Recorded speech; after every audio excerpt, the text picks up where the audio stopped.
جمعے کے دن خطبے کے دوران سنتیں پڑھنا یہ کیسا ہے؟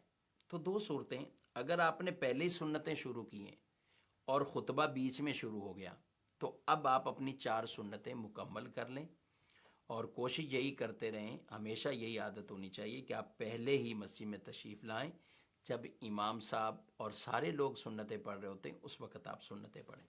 لیکن بہرحال اگر آپ نے خطبے سے پہلے سنتیں شروع کی تھیں تو اب آپ 4 مکمل کر لیں۔ لیکن اگر خطبہ شروع ہو چکا ہے اور اب کئی لوگ آتے ہیں اور آ کے 4 سنتیں پڑھنا شروع کر دیتے ہیں تو ان کا اب پڑھنا ناجائز ہے، گناہ ہے۔